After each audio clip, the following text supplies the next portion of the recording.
Peserta pemilu wajib menaati aturan dalam persaingan merebut kursi legislatif pada pemilu 2024. Jika terbukti melakukan tindak pidana pemilu, maka pencalonan dan penetapan caleg terpilih dapat dibatalkan.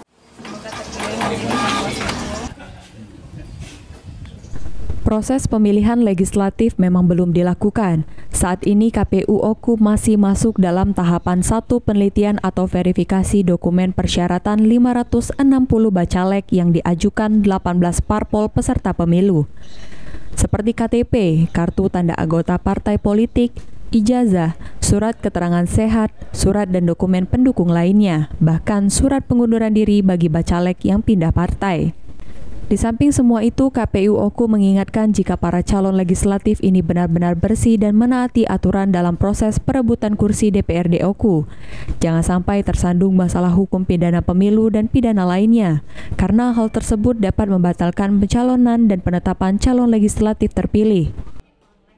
Masalah pidana pemilu maupun pidana umum yang dilakukan oleh bacalek itu tinggal kapan waktu berkekuatan hukum tetap.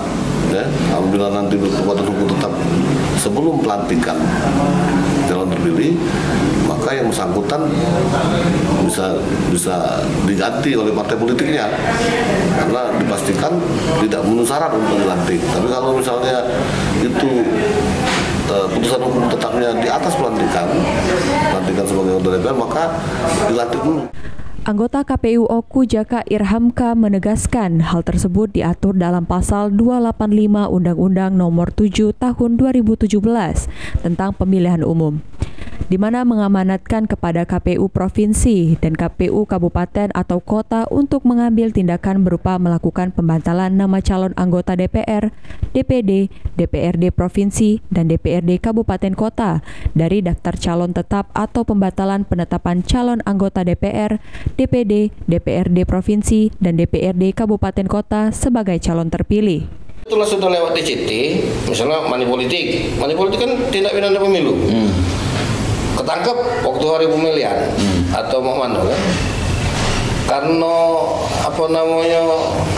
diproses di Bawaslu, di Gakumdu, naiklah ke pengadilan barang itu.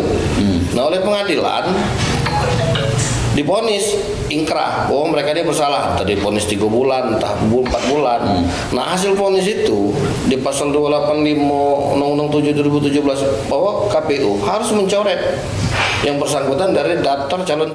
Ari Pranika, PAL TV.